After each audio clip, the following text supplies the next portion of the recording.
Giles and Lisa, you have pleaded guilty to the charges brought before this court, and it is now my duty to pass sentence.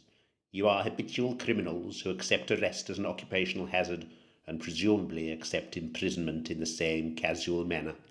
We therefore feel constrained to commit you to the maximum term allowed for these offences.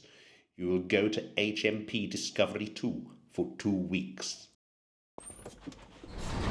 Come on in. Welcome to our cabin review. We've got a lot to get on with, so no time to waste. Firstly, say hello to the elephant. Yeah, that is the elephant in the room. There's a few more elephants in this room, but we'll come to those a bit later. I'm going to start with a real positive, and that is over here.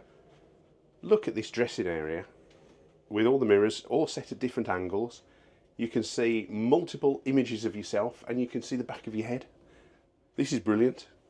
So if I want to shave the back of my head or put some makeup on the back of my head, it's brilliant for that.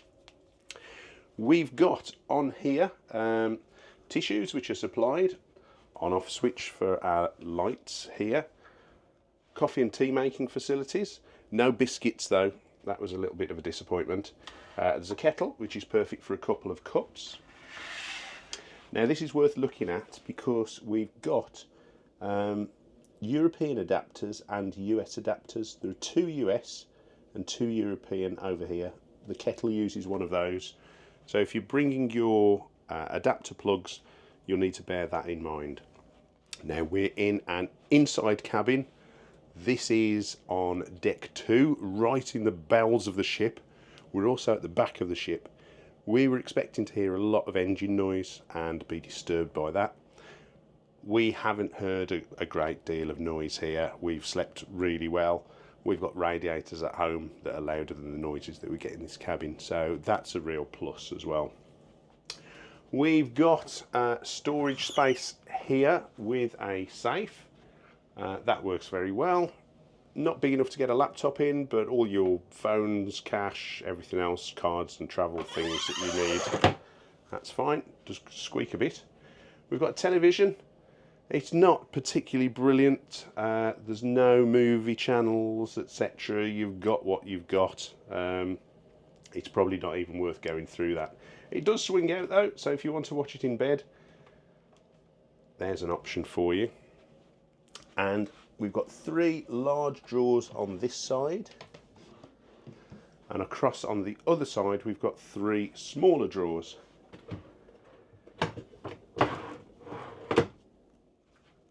So there's a reasonable amount of storage. We've been in cabins where the storage has been a lot more. The bed has been incredibly comfortable. I've got no complaints about the bed. However, the main problem with the bed is this. If you come over here, look at this gap. This is the gap to get round the side of the bed. It is very difficult. You're negotiating these corners here and the television to get round there. If you have got accessibility issues, unfortunately, you are going to be really struggling in this room. It's fine for us. We can step over. And you've got similar issues on this side where we've got this fairly useful settee, I suppose. However, again, there's not much room to get past. So if you're getting around this room in the dark, you are likely to trip up over things. On this end, you've got some reading lights. These are very useful. But you've also got some USB sockets here, useful for charging your mobile phones. However, one thing is, because they're here, I found that on the first night I knocked it out. So when I got up in the morning, my phone wasn't charged. So they're just in a slightly awkward position. There are units by the side of the bed. I'm not going to open those up because it's got my dirty grundies in there. And if you come this way, I'll show you to the storage over here and the bathroom. It's going to be a fairly rapid cabin tour because it is very small. This is probably the smallest cabin that we've stopped in. We've got the aircon. and I don't know why it's up so warm, because it's about 35 degrees today, so I'm going to turn that down. And there is storage behind here as well, which is useful for bits and bobs. Hanging space is here, and it's a reasonably sized hanging space. I've again seen bigger, but it's adequate for our needs, and we're here for 2 weeks. Right, I'll show you into the bathroom now.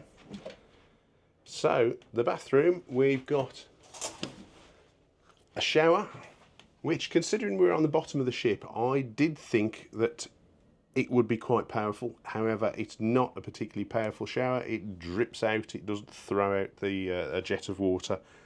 But heat-wise, it's absolutely fine. We did have an issue with this shower in that it flooded, the overflow flooded into the main area of the bathroom. However, a quick phone call to reception and that sorted that out. Not too much storage space, not too much shelf space here. One really peculiar thing that we've found about this one is, I mean, Marella have thought of everything. If you're stuck in the bathroom on your all-inclusive holiday with a bottle of lager that you've bought and you can't get the top off, well, they've thought of everything. Here, you've got a bottle opener in the toilet. I really don't know what else to say about that. So some of the reviews of these cabins, this one's on deck 2, said that they were like a prison cell. And certainly as you come down the corridors to it, it's a little bit gloomy. You've got the metal doors there. It's not the most aesthetically pleasing. Once you're inside, I guess it's a little bit 1980s, 1990s decor. Not one of the most fancy things, but this ship's getting a little bit old, a little bit dated, but so am I. You know, everyone gets shabby around the edges when they get a little bit older. It's perfectly adequate for our needs. It's a little bit small, a little bit tight. Would I upgrade to a bigger cabin, a balcony cabin? Would I pay the extra for choosing it? Do you know what? We never would. This is fine for us. We try and spend as little time in the cabin as possible.